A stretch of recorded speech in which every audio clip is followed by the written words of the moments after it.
Entonces, mientras ustedes van diligenciando la encuesta, yo voy compartiendo la pantalla.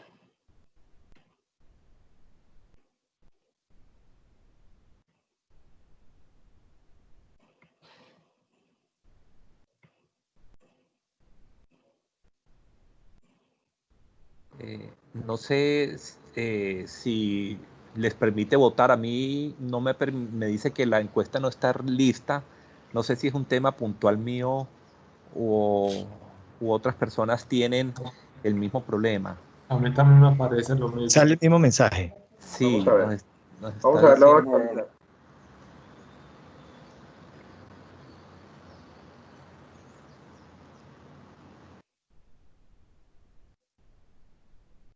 Por favor, prueban a ver.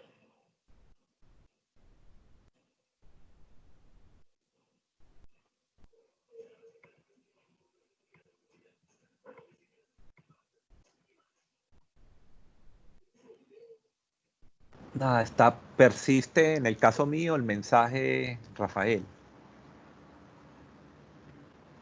Bueno, no.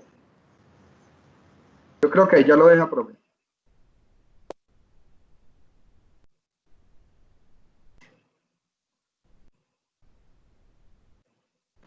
Sí, ya se habilitó. Efectivamente, Sí. ya está habilitado. Entonces, los que están llegando nos han puesto un mensaje en Menti. Ahí está el código, darle al enlace, ingresar el código y es básicamente para tener una aproximación al nivel de conocimiento sobre el tema que hoy nos convoca.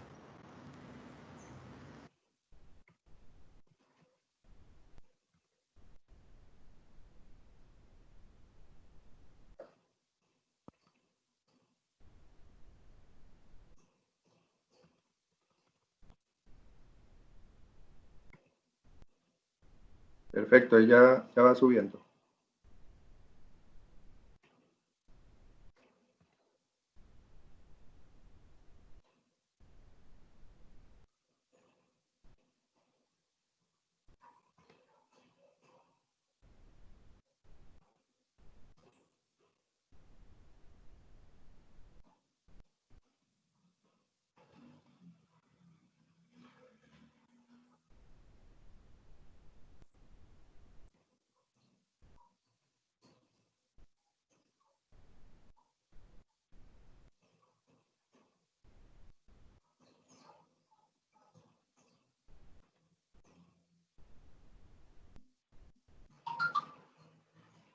En este momento estamos 15 personas, han votado 8, ya vamos por la mitad.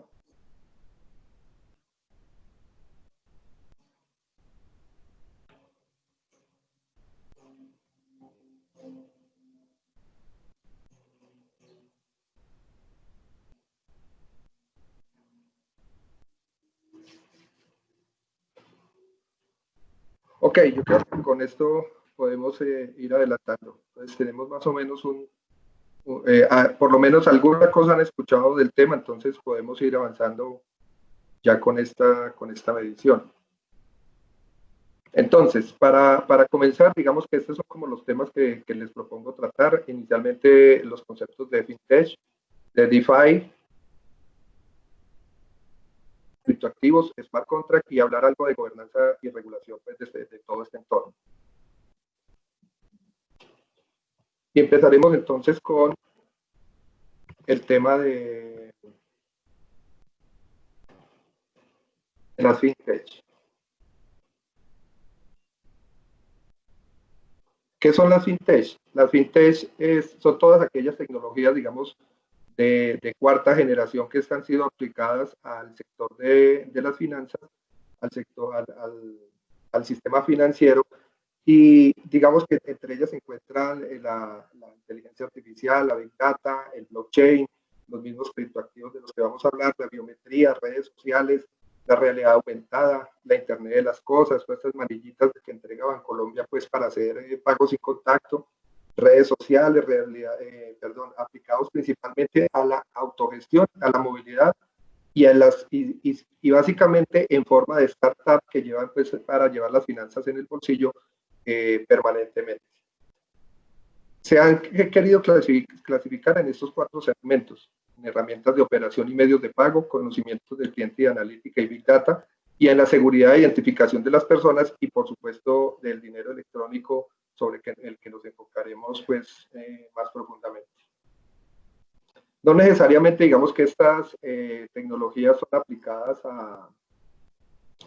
al sector financiero tradicional que conocemos, sino que precisamente han motivado como todo este cambio, toda esta revolución en el sector financiero, un sector que por sí lleva varios cientos de años sin cambios sustanciales y que se ha constituido pues en un monopolio no solo en manos de gobiernos, sino de algunos particulares. Y aquí en este entorno nacen algunos conceptos interesantes como las billeteras independientes, las cuales que ya conocemos como Tepaga, Movi y Nequi, y otro concepto bien interesante de los neobancos, que son aquellos bancos totalmente desmaterializados como Omnibank y Sempli, que prestan ciertos servicios financieros a clientes netamente digitales. La banca Agile, y nacen algunos conceptos, digamos, también desde el lado del supervisor, que son la RegTech y la SubTech, que son todas estas tecnologías también aplicadas, digamos, a la gestión que hacen las superintendencias para hacer el seguimiento y supervisión de estas entidades. En Colombia, por ejemplo, la Superintendencia Financiera tiene un programa que se llama Innova, que es un programa, digamos, pionero y reconocido a nivel internacional, y cuenta con estos 4 pilares, que es el Hub, la Arenera y las RegTech. En el Hub, por ejemplo, prestan un asesoramiento permanente para el desarrollo para el asesoramiento en temas de innovación y tecnología. Y la Arenera es ese espacio donde van a hacer unas pruebas piloto, van a hacer pruebas controladas de aquellos aplicativos, de aquellas tecnologías que quieren impulsar en el entorno de la tecnología, de las finanzas. Y la RegTech precisamente son todos estos proyectos de desarrollo de tecnologías en donde el supervisor precisamente quiere explotar la Big Data, quiere explotar todas aquellas tecnologías que le puedan permitir hacer un mejor trabajo de supervisión y que sea un trabajo más efectivo pues, de brindar valor pues, en sus auditorías a los supervisados. Este es un programa que lleva desde el 2000, pues que está proyectado hacia el 2025 y que propone fortalecer todas estas tecnologías y modernizar el sector para hacer una mejor gestión y control. En Colombia tenemos algunos desarrollos legislativos en torno a FinTech y podemos nombrar pues, principalmente el decreto 4687 sobre el depósito electrónico, que son aquellas cuentas, digamos así, de simplificadas que podemos abrir prácticamente con la cédula y con un número celular, y podemos realizar operaciones pues con algunas limitaciones de montos en operaciones. Y con la ley 1735 del 2014, el gobierno crea las SERTE, las sociedades especializadas de depósitos y pagos, que son empresas que no necesariamente tienen que hacer parte del sector financiero, pero que van a prestar algunos servicios y todo enfocado, digamos, al tema de la bancarización, de mejorar el nivel de bancarización y de prestar, dar acceso a estos servicios en zonas donde de pronto las entidades financieras todavía no llegan o les es más difícil.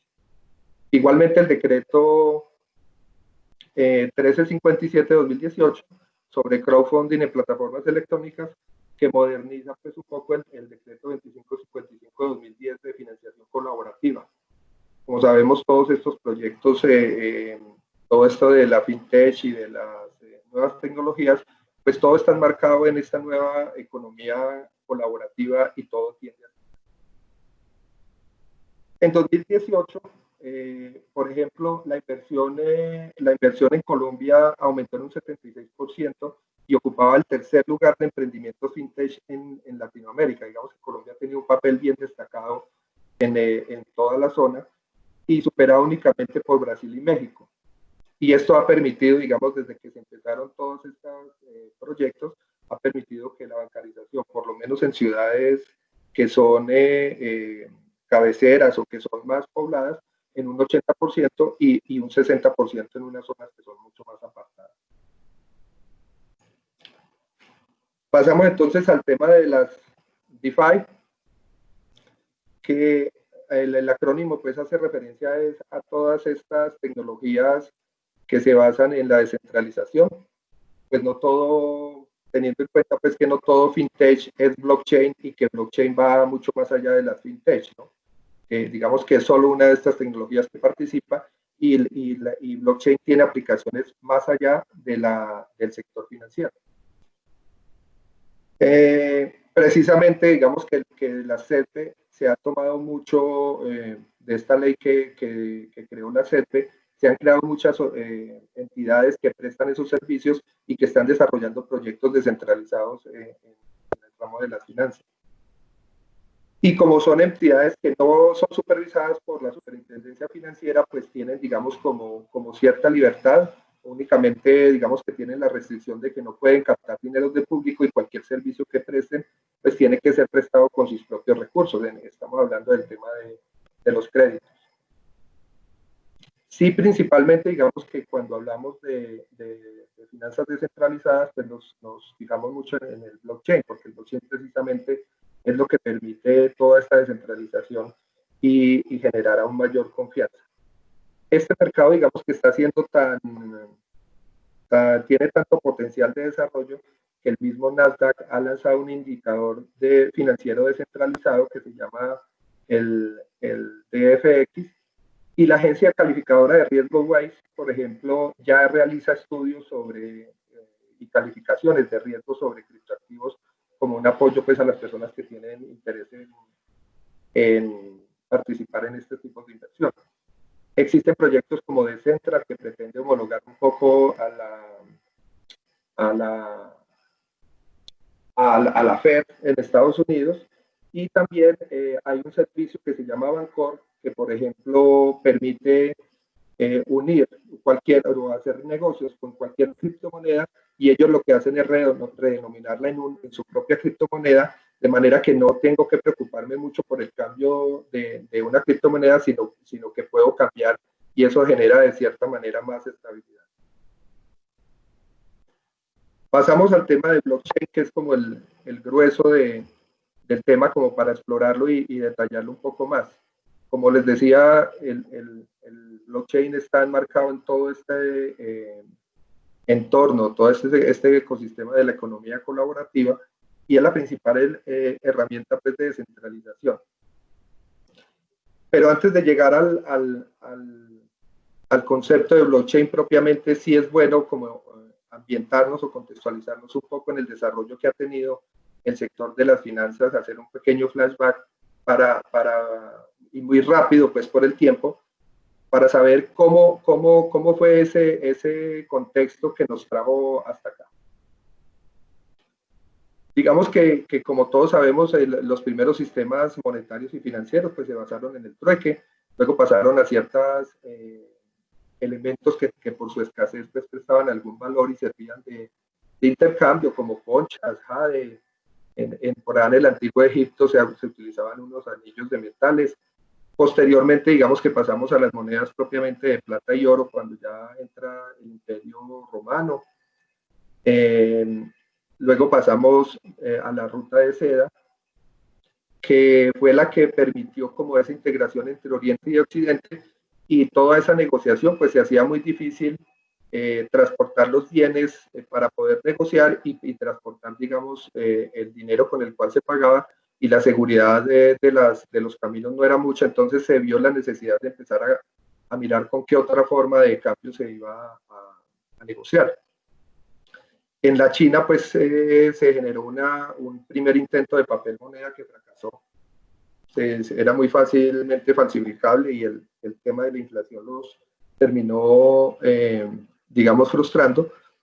Pasamos a los mercaderes de Venecia, que son como empieza, digamos, el origen más precario de los bancos, que recordamos pues estos personajes que se sentaban en las plazas de Venecia a hacer esos intercambios de monedas que venían de todos los países y hacer préstamos y notas crédito pues para que las personas, los comerciantes pudieran pagar sus obligaciones. Ya en el siglo XIX viene el florecimiento de los bancos privados y que empiezan a emitir su propia papel moneda. Que esto generó pues también cierto descontrol y había bancos pues con los que la gente no comerciaba porque no confiaba mucho pues en su papel moneda. Ya en los siglos XX y XXI pues tenemos que hacia 1913 se empiezan a crear los bancos centrales modernos con la creación pues de la Fed en Estados Unidos.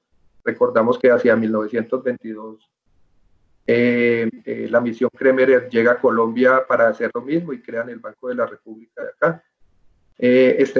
Tenemos el entorno de las guerras mundiales, la crisis de los años 30, digamos que las guerras siempre son un generador de gasto bien grande que ponen aprietos a los países y que les obliga a emitir mucha más moneda.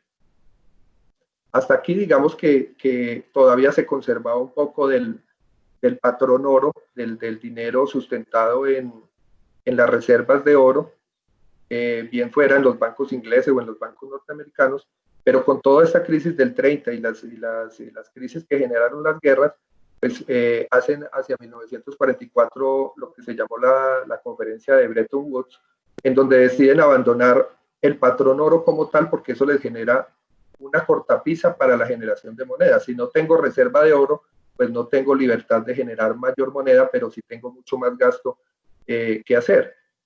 Entonces deciden que las demás monedas no obedecerán el patrón oro, pero que el dólar sí lo conservará y el dólar se convierte en ese momento en la moneda de referencia para todo el mundo, como llega hasta nuestros días. Es en esta conferencia en donde Estados Unidos asume ese liderazgo. Hay unas peleas interesantes entre los principales economistas de la época, de Keynes, que sale, digamos, derrotado en su propuesta de crear una moneda independiente de los países que se llamaba precisamente el Bancor. Posterior a la Segunda Guerra Mundial, entonces nos metemos en las guerras frías, la guerra de Corea, Vietnam, los conflictos de Medio Oriente por el petróleo. Entonces eso también en Estados Unidos, como es protagonista en todos estos conflictos y como, digamos, ya no tiene la ventaja competitiva de que era un país que como no estaba en guerra y los europeos sí, tenía pues que entró tarde a la guerra, pues Estados Unidos, digamos que, y además que la guerra no se luchaba en su territorio, pues Estados Unidos tenía todas sus fábricas produciendo y mandaba bienes y servicios, pues mandaba bienes a Europa a cambio de todas esas reservas de oro, y ese fue, digamos, el florecimiento de la economía norteamericana. Cuando Estados Unidos ya se tiene que meter en la Segunda Guerra Mundial y fuera de eso terminan estos otros conflictos, pues el gasto se incrementa, ya las economías europeas empiezan a reactivarse, de manera que no están generando, digamos, todos los ingresos que estaban generando anteriormente, y eso pone en aprietos, digamos, al gobierno de Nixon, por lo que él decide acabar con el patrón oro por lo mismo, porque le generaba esa limitación, así no fuera, digamos, fuera un solo porcentaje de reserva de oro que ellos tenían que necesitaban para imprimir dinero, pues de todas maneras era una cortapisa para el gobierno para generar su propia moneda. Entonces Nixon hacia 1971 elimina el patrón oro y entra en vigencia lo que se llama la reserva fraccionaria y comienza a generar, digamos, dinero fiat o dinero de confianza o dinero por decreto. Simplemente, digamos, que se crean unas fórmulas especiales que dicen que más o menos calculan el PIB del país y sobre eso se empiezan a generar. Es decir, ya no están sustentados solo en oro, sino en lo que, entre comillas, puede valer el país completamente en su economía. De aquí en adelante, como se dice popularmente, prenden la impresora de billetes y empiezan a inundar el mundo con dólares. Se cree que aproximadamente el 60-70% de los dólares físicos no están dentro de Estados Unidos, sino que están rodando en el mundo. Entonces esto ha creado un panorama bien complicado para Estados Unidos, porque digamos que los gobernantes, y para todos los países, porque todos los países básicamente funcionan de la misma manera, con unas fórmulas que ni siquiera ellos de pronto se pueden explicar y que los autorizan a prender la impresora de billetes cuando necesitan hacer gasto público o, entre comillas, reactivar la economía a costa después de la inflación, porque mientras más dinero, más billetes haya en la economía, obviamente menos valor va a tener esos billetes. Termina de generar el problema el auge de las tarjetas de crédito, porque pues aquí ya no hay que imprimir dinero, sino que con todo esto de la reserva fraccionaria, las reservas que de cada 100 pesos, por ejemplo, los bancos pueden prestar 90, se termina generando lo que se llama el fenómeno del doble gasto.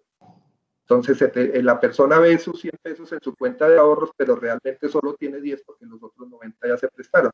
Todo esto, digamos, va generando unos problemas de inflación que terminan también con los malos manejos, con las pirámides, con la burbuja inmobiliaria que se generó en los Estados Unidos en la crisis financiera de 2008. Entonces, por eso es que la gente, digamos, que va perdiendo toda esa confianza en las entidades financieras, porque ven que todos los manejos que le dan van enfocados a generar riqueza individual para ellos, pero finalmente todo está en una burbuja, nada está como sustentado en un valor real, la moneda no está sustentada en un activo que tenga valor intrínseco, sino que simplemente está como a discreción de las políticas monetarias que tenga y económicas que tenga cada gobierno. Llegamos hasta nuestros días con la crisis precisamente del dólar.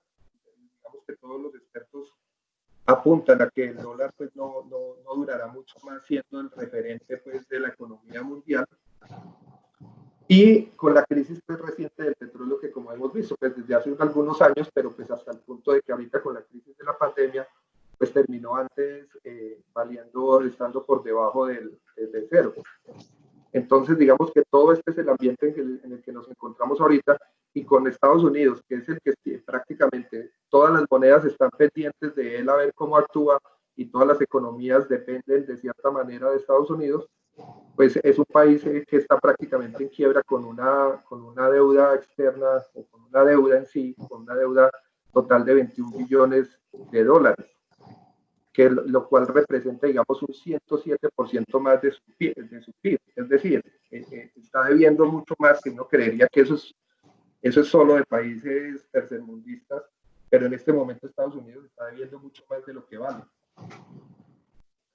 Entonces, este es el panorama que nos lleva, digamos, precisamente al 2008. En 2008, con la crisis financiera, coincidencialmente o porque ya se veía todos estos malos manejos, pues nace el blockchain y con él el Bitcoin. Por eso lo presentamos, porque digamos que fue la primera moneda que nace con blockchain. Y esta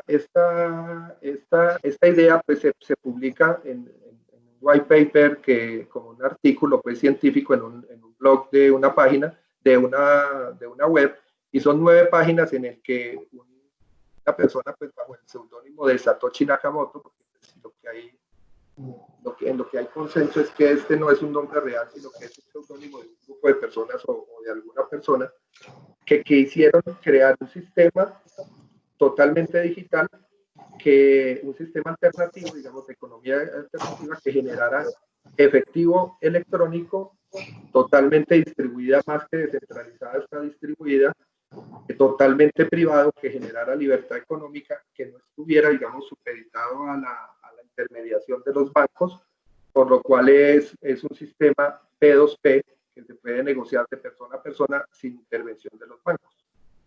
La promesa, digamos, de este sistema es que en vez de generar inflación como generan las otras monedas, pues va a generar una valorización constante de los recursos, porque digamos que la emisión de moneda está controlada y nunca, digamos, es arbitraria.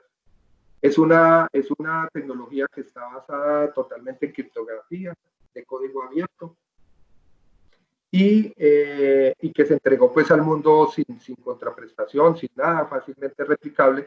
En esas 9 páginas pues está como toda la política monetaria y todo el diseño técnico para poder crear una moneda que se puede replicar fácilmente. Esto fue, digamos, hacia finales de 2008, y el primer nodo de o la primer minado de monedas que se dio de blockchain, pues se dio a principios del 2009. ¿Y cuál es el origen, digamos, del blockchain? Curiosamente, digamos que estas personas hacen parte de una cultura de los cyberpunk, que son aquella cultura que viene como desde los años 80 más o menos, y que son propias de, pues realmente el cyberpunk viene de los años 80, pero es de esta cultura punk que viene de mucho antes, de la cual es representativa, digamos, la novela 1984 de George Orwell. Y todas estas personas, todos los que están como detrás de esta persona de Satoshi Nakamoto, hacen parte de su cultura que hacia 1988 sacó su manifiesto criptoanarquista, en donde, digamos, manifestaban el interés de acabar con las instituciones, especialmente financieras y económicas, y desobedecer, digamos, para evitar el control de sus finanzas, tener la libertad, pues, de manejar sus finanzas, y sobre todo tener un internet libre y el uso de la criptografía para mejorar su privacidad.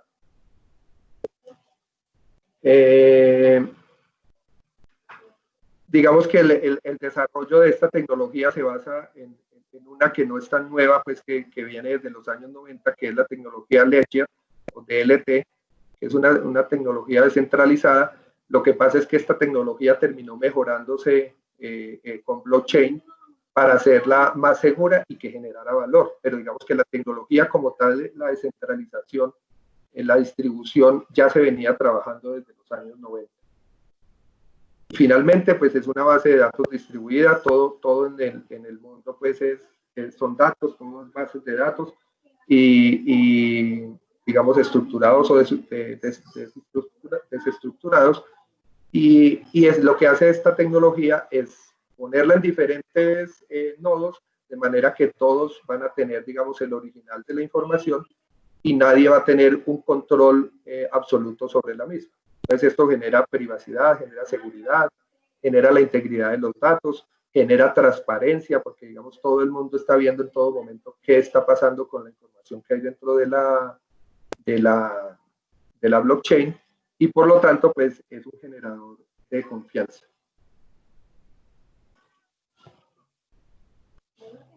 ¿Cómo funciona en sí la blockchain? Blockchain finalmente lo que hace es terminar integrando tres tecnologías importantes y digamos que han tenido un desarrollo. La criptografía, pues que es una ciencia arcana de la matemática que viene desde Heródoto por allá del siglo V, cuando se hacen los primeros intentos de criptografía, y que tuvo algunos desarrollos, digamos, durante el resto del primer milenio, pero realmente en el segundo milenio, a finales hacia los años, en la Segunda Guerra Mundial es donde volvemos a tener, digamos que en el siglo XIX había tenido un desarrollo con Babbage, que fue uno de los precursores de la computación moderna, pero realmente la criptografía moderna podemos, digamos, situarla hacia la Segunda Guerra Mundial con el tema de Alan Turing, que es el que finalmente descifra el código de la máquina Enigma de los nazis y que fue decisivo, digamos, para que los aliados terminaran ganando la Segunda Guerra Mundial. Desde Alan Turing, pues un personaje bastante olvidado que apenas hasta hace unos años pues se supo de él por su condición sexual que fue proscrita pues en su momento, tuvo unos avances bien significativos hasta que en los años 70, digamos, algunas otras personas siguieron trabajando en el tema, desarrollo en los años 90, en los años, digamos que durante la Guerra Fría la criptografía tuvo cierta proscripción por todo ese tema de los espías, ¿sabes? Como vemos, como recordamos pues, en las películas de los espías, eso tuvo cierta prohibición y los fanáticos de esto, pues los estudiosos de esto, inclusive tenían que imprimir el código de sus algoritmos, empastarlos como libros para poderlos pasar, exportar a otros países, a otras ciudades, para que, digamos, no tener problemas con la policía. Entonces, digamos que por eso ellos, ahí es donde nace todo ese movimiento cyberpunk que quiere como esa libertad y esa privacidad.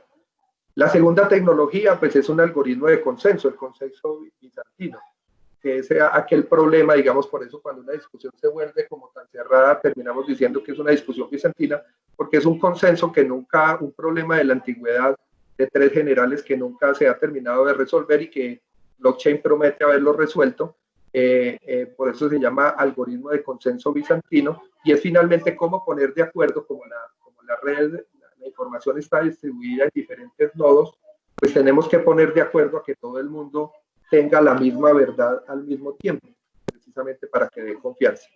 Y la tercera tecnología que integra la blockchain es el protocolo P2P, que ya había sido, digamos, desarrollado por Napster. Los que tenemos cierta edad, pues conocemos, seguramente tuvimos algo que ver con Napster en los 90. Napster fue el que desarrolló esta tecnología P2P de compartir archivos persona a persona, y es esa tecnología la que se termina perfeccionando con estas otras dos para finalmente generar esta base de datos distribuida que se llama blockchain.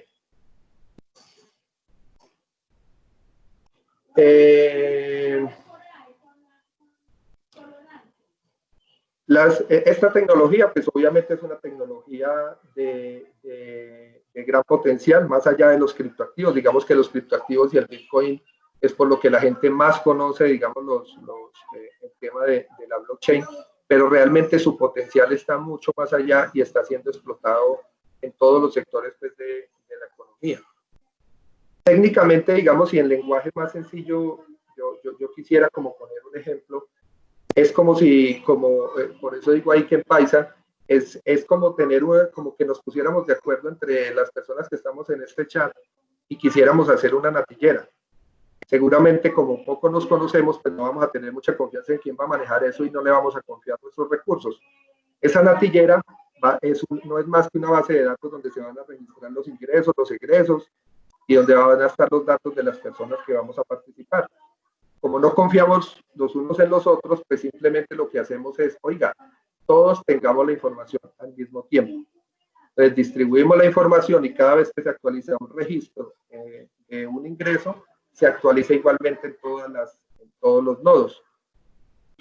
Finalmente, si alguien quiere alterar un libro, pues si no se lo comunicó a los otros y los otros con el mecanismo de consenso no estuvieron de acuerdo con esa operación, pues esa operación jamás existió y solo se reflejará en el libro de esa persona, que quedará, digamos, desbalanceado de toda la red. Cuando se quiere hacer algo adicional en la base de datos, pues opera el mecanismo de consenso para que la mayoría decida qué camino se va a tomar, digamos, si quieren hacer una modificación, pero digamos que esos son ya casos extremos, porque se supone que desde un principio todo el algoritmo está programado ya en la blockchain. Entonces, más o menos, digamos, como en términos básicos, es eso, así funciona.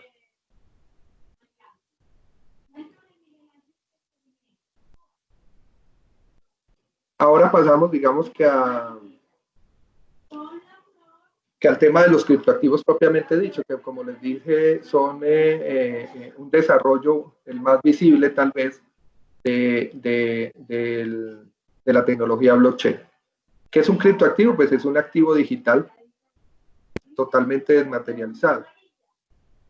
La idea original, como les dije, era crear como un criptoactivo o una criptomoneda. Pues yo prefiero utilizar el término criptoactivo porque criptomoneda, digamos que es pues prácticamente lo pone para un solo uso. En cambio los criptoactivos da más posibilidades, y la idea original era devolver esto como un dinero efectivo, contante y sonante, como funciona cualquier dinero en el mundo.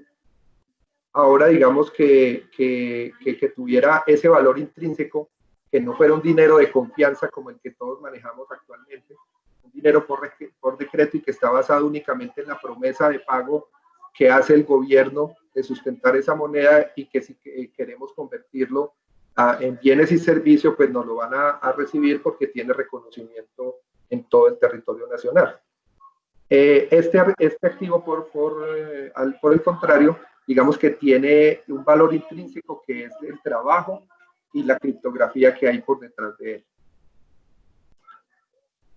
Entonces, con esa forma de dinero, digamos que se propuso, digamos, de eliminar ese monopolio de dinero que tenía el Estado, de emisión del dinero que tenía el Estado y ciertos particulares, pues la moneda, digamos, de confianza, la moneda fiat, los billetes que manejamos hoy en día, como les decía, generan inflación, precisamente por por la irresponsabilidad a veces. Conocemos el caso, por ejemplo, de Argentina, el caso de Venezuela, en donde los malos manejos, digamos, monetarios pueden llegar a generar esa inflación y que los billetes sirvan para hacer bolsos y no sirvan para adquirir bienes y servicios. El sistema de los criptoactivos promete, por el contrario, ser autorregulado, de manera que pues, precisamente no deje el control en una persona, sino que el mismo sistema sea autorregulado y sobre todo en la emisión de moneda. Entonces, al llegar los mineros a hacer su trabajo, ¿qué hacen los mineros? Cuando llega una transacción de criptoactivos, una transacción, por ejemplo, de Bitcoin, eso llega a un pool, a una, por decir algo, a una ponchera donde están todas las transacciones. Los mineros van y toman esa transacción y empiezan a aplicarle toda la matemática, toda la criptografía para descifrar un problema matemático que, digamos, una supercomputadora podría resolver en unos 10 minutos. Es un problema complejo y el minero que primero resuelva ese problema es el que va a tener la opción de ganar una comisión. Ahí es donde se genera moneda, ahí es donde se emite nueva moneda, recibe esa nueva moneda que después empieza a girar pues, en la economía de los criptoactivos. De esa manera, digamos que se genera la escasez y el trabajo, porque finalmente, ¿qué es lo que le da valor al dinero, a los metales preciosos o digamos, a todo lo que tiene valor monetario en el mundo? La escasez. El oro cuesta lo que cuesta y la plata cuesta lo que cuesta por la escasez que se genera. El oro y la plata son finitos, no se generan, por decir algo, como el petróleo, como el carbón que se generan en la Tierra. Esos son elementos extraterrestres que solo con el choque, digamos, en el caso de la plata, con la explosión de una supernova, se podría generar más plata. Y con el oro necesitaría 2 supernovas estallando para que se genere más oro. De manera que todo el oro que puede haber en la Tierra ya se generó desde la creación misma del universo. Entonces es un recurso finito y que por eso es que tiene un valor intrínseco por la escasez. Digamos que la economía en sí, la economía moderna, a pesar de que uno cree que lo que genera esa abundancia realmente está basada en la escasez, porque la escasez es la que da dinero. Por eso es que muchas veces en las minas de diamantes en Sudáfrica o en África en general terminan quemando producción de diamantes, porque si hay sobreproducción es mejor quemarlas porque el precio se va a bajar. Lo mismo que pasaba hace unos años con la leche, que la botaban porque se bajaba el precio. Digamos que esto es lo que genera esa escasez, y ese trabajo de los mineros es lo que genera el valor detrás de los criptoactivos. Hay unos intentos anteriores, desde 1990 se tiene unos intentos de monedas digitales como el DigiCash, hay otro de Digital Cash, B-Money, BitGold, inclusive a los más gomosos, digamos, de la tecnología, de la precaria, cuando se creó el protocolo HTTP, de la precaria Internet por allá de los años 80, se creó un código de error 402 Payment Requirement. Es decir, que ya el sistema, desde esa época de la computación, desde esa época que se crea la Internet, se pensaba en que ya se podía, digamos, tener un dinero digital para operar. Quise mostrarles este gráfico que es tomado de ayer, en donde ustedes pueden ver en este momento, digamos, esto es tomado de uno de los mercados pues, que hacen el seguimiento de este tipo de mercados, y como vemos ahí hay 5.574 monedas cotizándose. Y es un mercado que en este momento tiene una capitalización de 264.700 millones de dólares, y que en 24 horas nomás movió 107.199 millones de dólares. Y obviamente, pues Bitcoin tiene una predominancia del 65% de todo ese mercado porque es la principal moneda. En el gráfico, como ustedes ven, hay un pico aquí en el 2018, hacia finales de 2017 y principio de 2018, que fue cuando el Bitcoin se subió hacia $20.000 y que se volvió la gente loca comprando Bitcoin, para luego de pegar una bajada que estuvo inclusive como entre los $3.000. En este momento el precio está oscilando más o menos entre los $600 y $10.000. Obviamente, como es un mercado que todavía pues, está en desarrollo, a pesar de 11 años que lleva ya digamos, activo, pues digamos que es más o menos desde el 2016-2017 que vemos que ha tenido como un impulso y por eso digamos que genera todavía tanta volatilidad.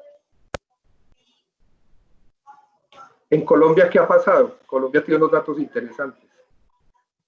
Colombia en 2019 fue el primero en transacciones y volumen de operaciones en Latinoamérica. Y aquí todavía no se reconoce como ni siquiera como activo, no se le da ningún reconocimiento. Es una cosa como una novedad que hay por ahí, pero realmente un desarrollo normativo todavía no lo tiene. En 2017 aquí en Colombia la operación creció 1.200% y Colombia terminó ocupando el tercer lugar mundial después de China y Nigeria en operación de Bitcoin. Y esto digamos que no, a veces cuando uno se pone a mirar, de pronto ni siquiera termina sorprendiéndose porque Colombia es muy dado, digamos, a coger todo como pirámide y finalmente eso fue lo que sucedió, fue el boom de todas esas pirámides en criptoactivos que todavía existen y la gente empezó a invertir viendo como una fuente de riqueza rápida todo este tema de los criptoactivos. Hay un estudio de Paxful que fue revelado por la revista Portafolio que dice que a septiembre de 2019 los colombianos, pues por lo menos en pesos colombianos se había transado $1 millón en 300.000 operaciones. Eso es una monstruosidad. El 80%, digamos que en la encuesta que reveló este estudio, dice que el 80% estaría dispuesto a comprar Bitcoin, pero solo el 20% lo ve como una alternativa financiera y cuando les preguntan por qué, es precisamente por la falta de regulación que hay todavía. Entonces no les da, digamos, toda la confianza que la gente generalmente le tiene al respaldo del gobierno. En cuanto al criptoactivo como moneda, como lo hablábamos, pues podríamos, digamos, hacer uso del principio de equivalencia funcional que dice que tiene de la ley 527 de 1999, para mí, digamos, una de las mejores leyes que se han hecho acá en Colombia y que quedó bien hecha precisamente porque es copia, digamos, del modelo de la UNCITRAL y no hecha por los políticos internos, seguramente por eso quedó tan buena. Entonces, digamos que si lo miramos desde ese enfoque netamente de la equivalencia funcional, podríamos decir que sí, que esto es dinero. Pero ya cuando empezamos a mirar las características propias de tener una moneda, ya digamos que el tema no es tan claro. Una moneda por lo general tiene que ser portable, durable, divisible, debe contener valor intrínseco, servir como medio de pago o de intercambio y como reserva de valor. Digamos que hasta ahí las cumple todas. Debe ser anónimo y fungible, también las cumple. Aunque digamos que ese es uno de los temas que más se le censura, ¿no? ¿Y qué significa fungible? Pues que un peso es equivalente a otro peso, es decir, que cuando ponemos diferentes billetes de 100.000 pesos, encima todos valen lo mismo y no hay ninguna diferenciación entre ellos. Eso es lo que hace la fungibilidad, que yo puedo cambiar un billete por otro o por algo que represente ese mismo valor. Pero hay una característica que es servir de unidad de cuenta. Y digamos que los criptoactivos esa característica todavía no la cumple, porque los precios, los salarios, todas las multas, todo no se fija todavía en criptoactivos, obviamente porque no tiene el reconocimiento legal. Entonces digamos que esa sería la única característica para que un criptoactivo tenga la equivalencia funcional del dinero completamente. Digamos que cuando se proponen modelos, digamos, de trazabilidad y fungibilidad, pues que es lo que más se le ha censurado al Bitcoin, que inicialmente se consideraba como una moneda anónima que patrocinaba a los delincuentes. Pues eso ya no es tanto, digamos que ya en este momento todos los Bitcoins son rastreables, no es una moneda anónima para nada. Hay otras monedas que sí priman el anonimato, que tienen unas capas adicionales de criptografía como Monero, como Zcash, Zcash. Esas son monedas que sí son evidentemente anónimas. Pero el Bitcoin ya no. El Bitcoin ha perdido esa característica. Pero ¿qué es lo que pasa cuando una moneda también pierde esa característica del anonimato? por ahí dicen que el mejor dinero es el dinero anónimo y por eso es que, digamos, el efectivo no tiene trazabilidad en sí. Digamos que es muy difícil seguirle la trazabilidad a un billete físico, porque cuando pierde esa trazabilidad, pierde la fungibilidad. Es decir, si somos capaces de hacerle tal seguimiento a un billete, por decir algo, un billete, un criptoactivo, un billete, pongamos el ejemplo de un billete físico, y sabemos que con ese billete se compró el primer iPod que hubo en el mundo, que ese billete fue con el que, qué sé yo, la reina Isabel compró algo. Esos billetes entran si se le hace esa trazabilidad, pues esos billetes ya no son una moneda común y corriente. Ese billete ya podría empezar a costar diferente a lo que cuesta un billete normal.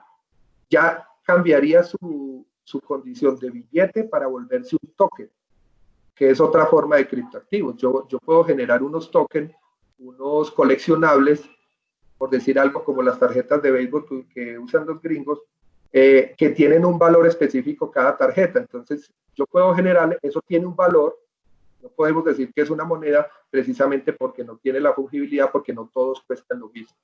Entonces, son ciertos coleccionables. Por eso es que ya también el hecho de pedir que una moneda tenga tanta trazabilidad, que en todo momento se sepa, digamos, los pasos o el recorrido que ha tenido, pues terminaría afectando a la misma característica del dinero. ¿Qué le hace falta? Pues obviamente el reconocimiento y la masificación, el reconocimiento legal. Y aquí es donde, digamos, han surgido algunas alternativas como los stablecoins, que son criptoactivos, pero sustentados, digamos, en activos reales, generalmente en dólares. Pero digamos que allí no estaríamos haciendo nada, pues porque para eso pues utilizamos, digamos, lo único que estaríamos haciendo es digitalizar unos dólares, pero realmente no estaríamos utilizando la idea original de criptoactivos, porque lo que estamos haciendo es, sí giran en la red, como en la blockchain, pero finalmente lo que tienen es un sustento en dólares, pero si el sustento en dólares se acaba, pues la moneda no termina valiendo nada. Entonces la idea es que la propia moneda digital tenga el valor intrínseco en sí misma y no dependa de otro activo y menos de una moneda de confianza que sabemos pues precisamente los problemas que tienen. El 70% de los bancos, digamos, el desarrollo en este momento está en que el 70% de los bancos centrales ya desarrollan proyectos para tener moneda digital. China es el más avanzado. China ya va a salir a pruebas con su criptoactivo oficial del gobierno chino. Obviamente, este ya no sería un criptoactivo tan descentralizado, sino que sería un criptoactivo más bien centralizado, controlado por el gobierno. Otros grandes pues, de los bancos, JP Morgan, el Citi, el BBVA, Visa, Mastercard, todos están apuntándole también a desarrollos de criptoactivos, obviamente de stablecoins, para tener ese reconocimiento legal. El Fondo Monetario Internacional, bueno, lo que les decía ahorita del refugio de países de alta inflación, Argentina, Venezuela, en este momento, por ejemplo, Venezuela, su economía depende en gran medida de los criptoactivos con los que está negociando. Es el país, digamos, que está subsistiendo, es por la negociación de criptoactivos, porque los dólares son restringidos y a veces son considerados contrabando. Y su moneda local obviamente no cuesta. Y en el caso del petro, que es la moneda oficial del gobierno venezolano, estaba sustentado en petróleo, entonces pues también sabemos los problemas que está sufriendo. Y el petro tiene una característica y es que no se mina, digamos, en la medida del uso, sino que tuvo un preminado del total, o sea, es decir, se emitió toda la moneda de una vez y simplemente el gobierno controla qué tanto saca al mercado y qué tanto no, pero ya están minados todos los petros.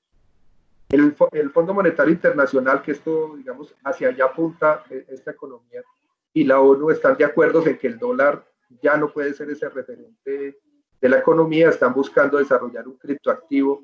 El Fondo Monetario Internacional desde hace 3 años más o menos ya empezó como una prueba piloto, generó una moneda que ha llamado de pedagógica, que usa pues entre sus funcionarios, y la ONU, digamos, desde la crisis del 2008, cuando estuvo haciendo un análisis serio del tema, dijo que que ese era uno de los temas que tenía que atacar, de crear una moneda, un referente internacional que no estuviera atado a ningún país y no le generara una ventaja competitiva frente a los demás países.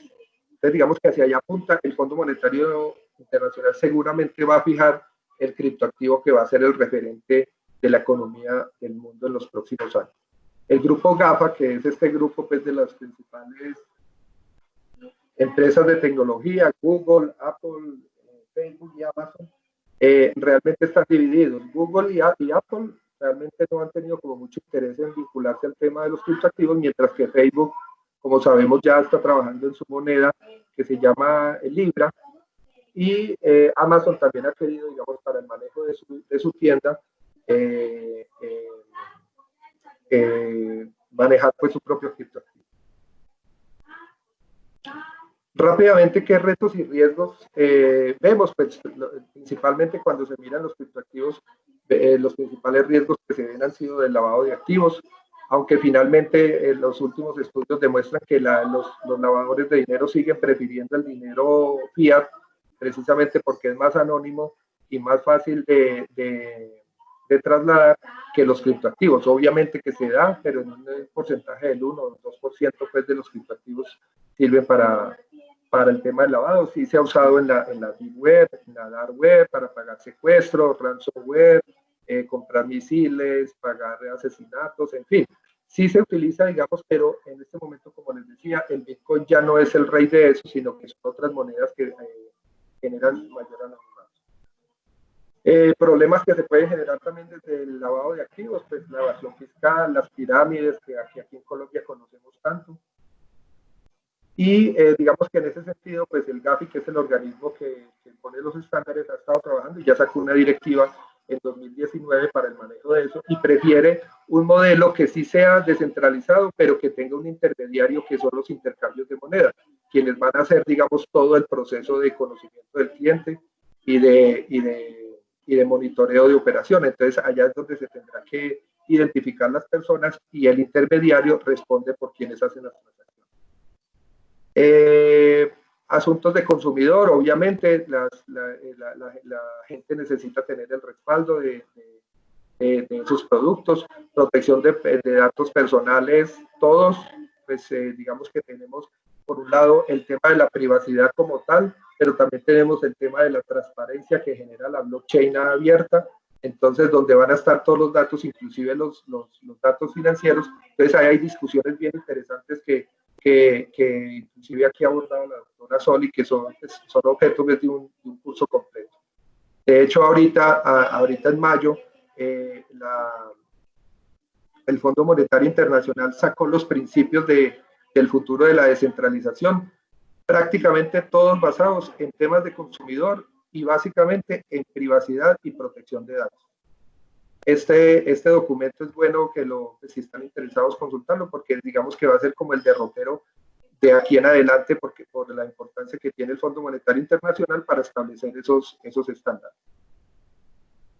En daños ambientales, digamos que el minado de criptoactivos requiere un alto porcentaje de energía, está generando daños ambientales importantes. Hay países donde la energía es más barata, entonces se concentra, digamos, el tema de la minería, la alta volatilidad, las viejas prácticas, porque digamos que esto fue un sistema que terminó siendo cooptado por el sistema tradicional para modernizar el sistema financiero, y obviamente se está viendo permeado por prácticas que son propias, digamos, del sistema financiero que ha generado todas estas crisis. Entonces ese es otro riesgo que tiene. La simetría en el poder de minado, como les decía, hay países donde hay tanta concentración de minado que podrían generar un boicot eventualmente. Por ejemplo, China. En China se concentra prácticamente todo el potencial de minado, y hay unos temas interesantes de gobernanza pues, que ampliamos aquí un poco más adelante. Los smart contracts rápidamente, famosos pues por la plataforma de blockchain de Ethereum, pero realmente creados por Dick Szabo en 1993. Dick Szabo, curiosamente, es un científico de la computación, pero también era abogado. Entonces, digamos que tenía como esa doble formación, y desde 1993 se vio interesado por esto. Hoy son usados en todos los sectores de la economía prácticamente, transporte, cadenas de suministro. suministro, administración, gobierno. Hay varios países, el 15% de las regiones del mundo ya adelantan pilotos de votaciones aseguradas con blockchain, con smart contracts, lucha contra el crimen y la corrupción. Digamos que una de las grandes fortalezas del blockchain es luchar contra la corrupción, porque como descentraliza el poder, digamos que permite que ser más transparentes en ese sentido. Notariado y registro, obviamente, la fe pública, qué mejor que estuviera asegurada en blockchain, administración de justicia y derecho, muchos desarrollos, muchas aplicaciones, los mismos contratos inteligentes, los medios de comunicación, educación, propiedad intelectual. Simplemente digamos que estos smart contracts, la principal ventaja es que son contratos criptográficos en donde se pueden radicar varios tipos de cláusulas contractuales que de pronto tengan obligaciones de hacer o de pagar, y allí se puede programar toda su operativa y el mismo contrato termina verificando el cumplimiento de las obligaciones. Ya en el tema final de gobernanza, pues la confianza es el centro de todo. Hemos visto pues que finalmente confiamos en la moneda actual es por la confianza que tenemos en que el gobierno nos va a recompensar los ahorros o el dinero que tengamos en los bancos, especialmente digamos en el tema del dinero. Hay una encuesta de Bain & Company que publicó la superintendencia, en donde dice que el 54% de las tecnologías el 54% de las personas confían más en las tecnologías que en los bancos. Y 1 de cada 3 recurriría a una de las grandes empresas de tecnología para solicitar temas de finanzas. La definición de confianza, pues, termina, si nos ponemos a mirar en el diccionario de la Real Academia, termina siendo casi que un acto de fe. Realmente la confianza es algo muy subjetivo y por eso sorprende que todo el sistema financiero y al final todo el sistema económico esté sustentado en esta palabra. Y de allí que, digamos, por ejemplo, la comparación que hacen del oro y el Bitcoin, el oro tomó mucho tiempo para generar toda esa confianza y el Bitcoin lo ha logrado en 11 años. Dicen que si el Bitcoin dura otros 50, digamos que podría ser realidad ese sueño de que fuera la moneda del mundo, pero como sabemos ahí hay unos intereses económicos y políticos que seguramente generarán una moneda controlada por el Fondo Monetario Internacional. Al final, todo esto se trata de una crisis de confianza humana, en todos los aspectos que miremos, en las relaciones personales, en la educación, en la tecnología, mucho más en el dinero. Realmente nos damos cuenta que el humano no confía en los demás humanos y por eso recurre a la tecnología para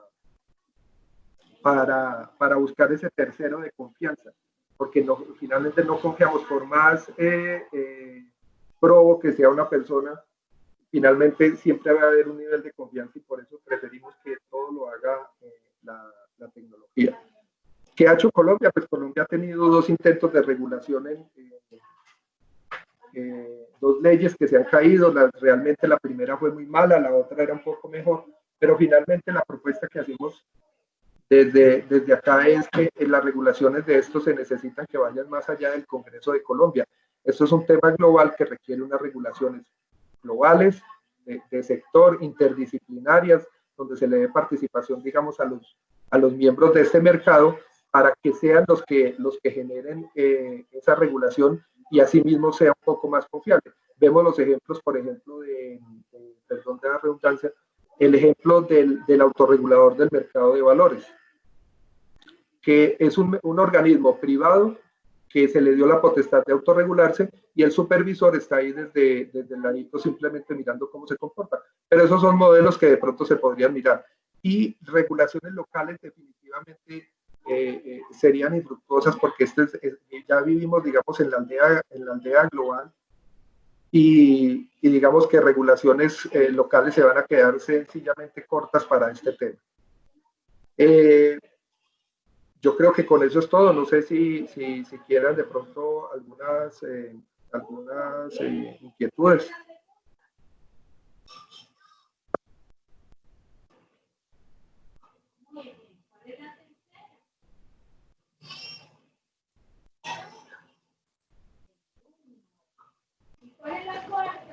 Eh, Hola Rafael, bueno, muchas gracias por la exposición sobre estos tres conceptos, eh, criptoactivos, blockchain y su aplicación en la fintech. No sé si hay preguntas de alguno de los asistentes.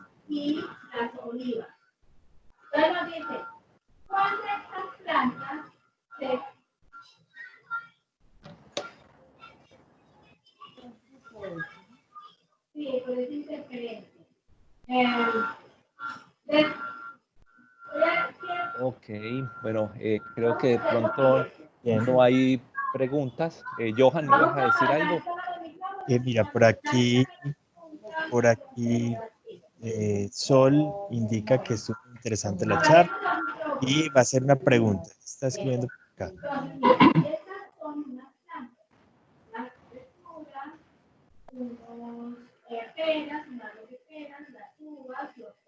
Dice lo siguiente, todo este panorama se ve por el COVID, Rafael, es de Sol.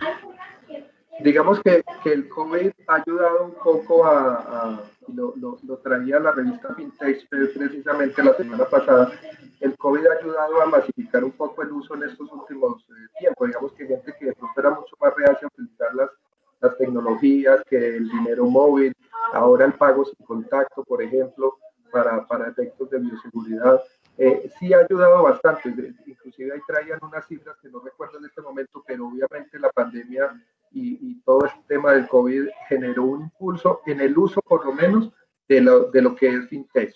Y seguramente le dio ideas a toda esta gente de innovación de utilizar esta herramienta del blockchain para generar seguramente muchas otras aplicaciones que nos lleven a solventar otra crisis como esta, ¿no? Que esperemos que no se presente.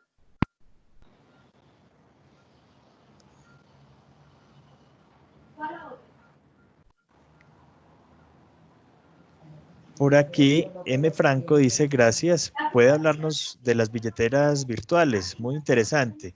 También nos dice por acá Lina, muchas gracias, muy interesante. Joan Posada también, gracias, fue muy claro e interesante. Pero entonces la pregunta De las billeteras. de las billeteras. Bueno, billeteras, digamos que existen desde FinTech, existen pues para el dinero fiat. Digamos que ya el dinero, en la actualidad, el 90% es dinero electrónico, ¿no? Es dinero digitado en una computadora.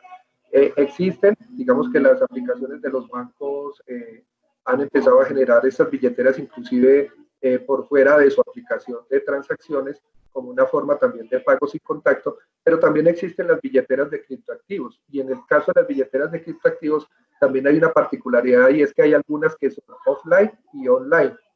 Digamos que precisamente como todo el sustento del tema de blockchain y criptoactivos es buscar al máximo la privacidad, se inventaron unas billeteras offline en donde ellos tienen sus recursos y únicamente cuando los van a utilizar conectan el dispositivo para que se traslade a la nube, pues a la internet. Muy bien, gracias Rafael. Por aquí Hernán Correa dice, gracias por la información, una consulta. ¿Existen páginas o plataformas para comprar o transar, incluso guardarlo? ¿Inclusive qué, perdón? Dice, inclusive guardarlo. Ah, ok, sí, digamos lo que le decía, hay unas billeteras que son online, digamos que con la idea original de estos personajes aficionados a la criptografía, pues ellos pensaban en un mundo en donde todo el mundo tuviera todo descentralizado, pero saben, busca siempre la comodidad y el servicio. Entonces sí, claro, esto ha permitido el desarrollo de muchos nichos de negocio.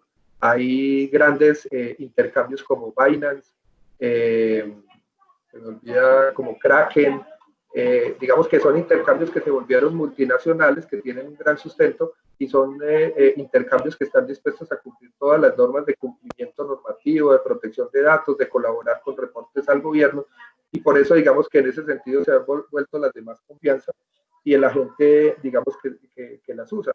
Pero también digamos que en esto, precisamente por su origen cyberpunk, como les mencionaba, se va a presentar un mercado paralelo en el cual hay otros intercambios que se llaman descentralizados, en donde se les va a garantizar el anonimato a las personas.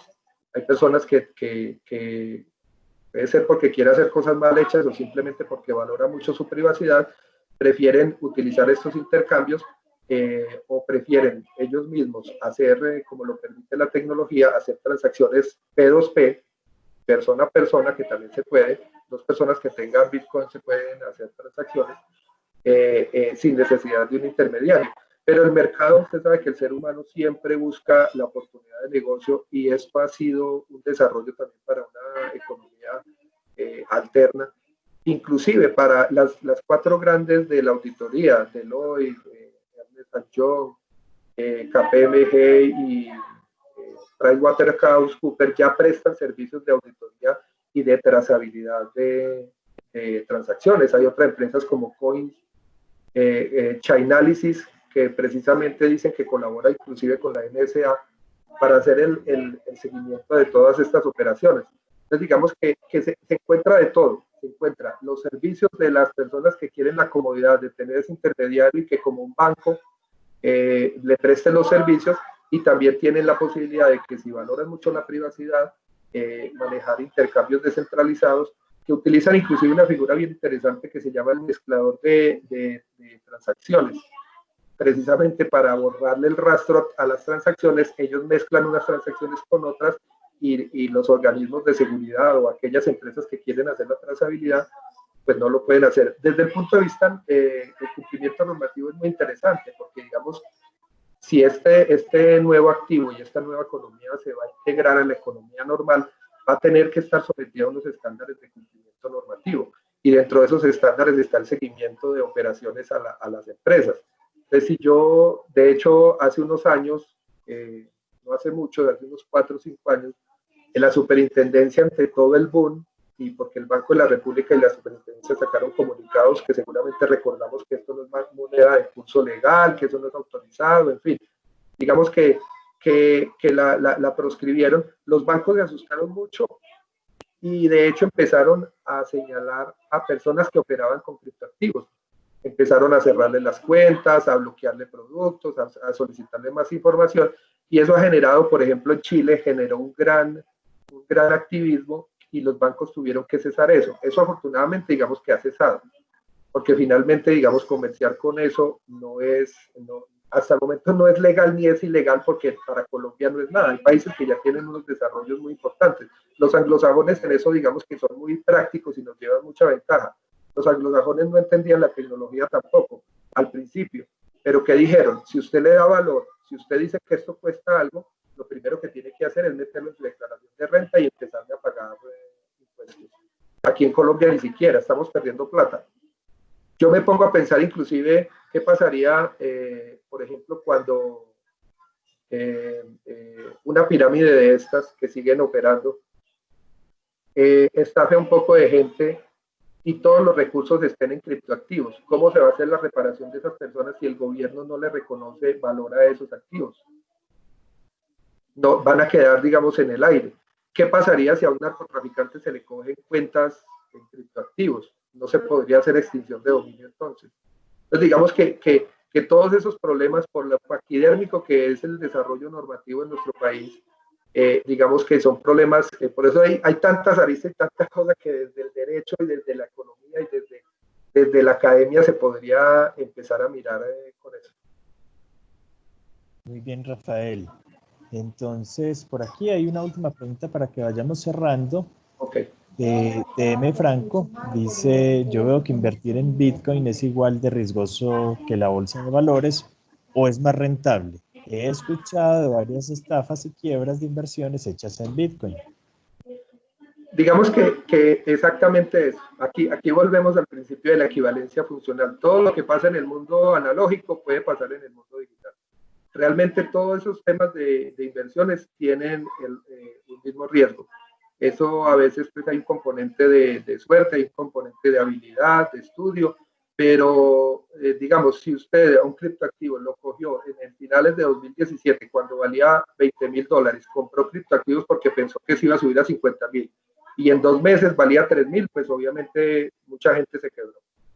Pero también mucha gente que lo había cogido el criptoactivo cuando valía, qué sé yo, $500, y lo guardaron, llegaron hasta $20.000. Entonces mira que es lo mismo que pasa en la bolsa. Yo puedo comprar, quienes creyeron en la acción de Apple en los años 80, se volvieron ricos porque creyeron en eso, ¿no? Otros dirían, eso no vale nada. Pasa un poco, digamos que es un tema de lo que se dice del Bitcoin, el tema de los tulipanes en la Europa del siglo XVII, que hubo un boom en el que le daban valor a unos tulipanes y eso se volvió una burbuja y todo el mundo y pagó millonadas cuando alguien una mañana se levantó diciendo eso no vale nada y todo el mundo que había invertido su patrimonio se quedó sin nada. Digamos que ese mundo de la especulación financiera es eso.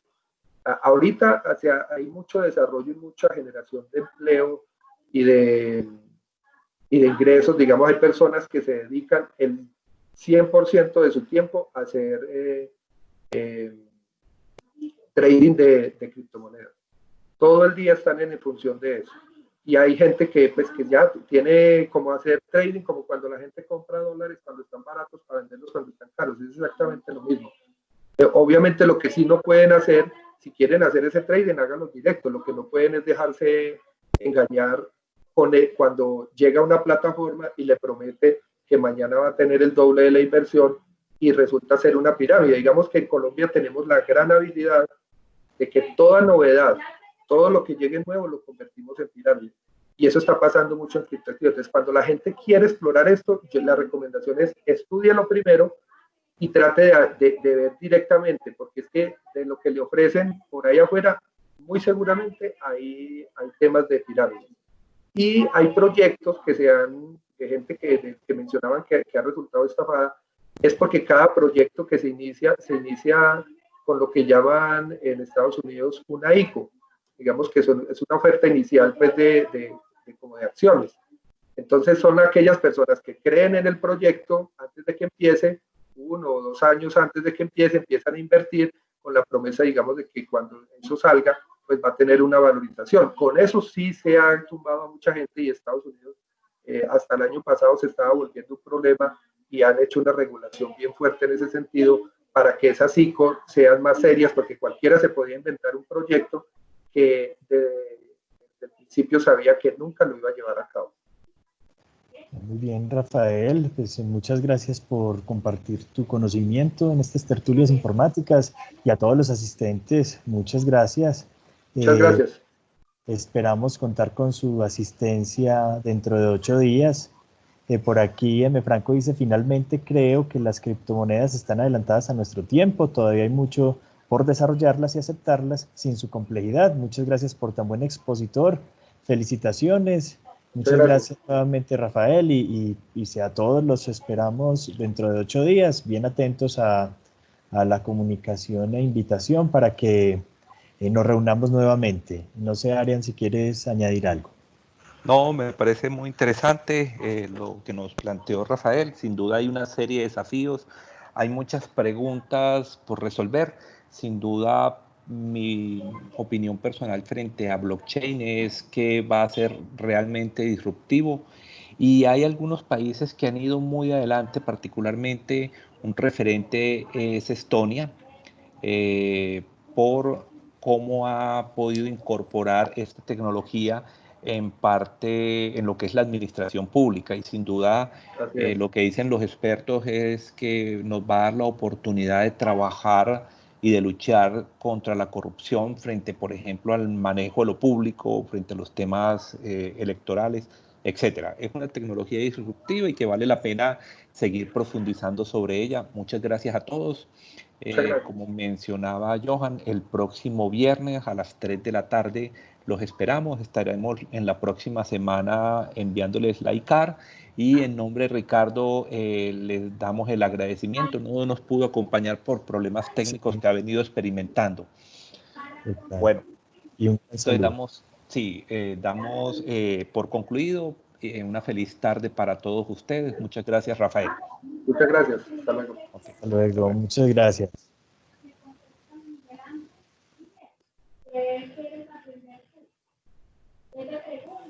Muchas gracias. Muchas gracias a ustedes. Hasta luego. Adiós. Adiós, hasta luego.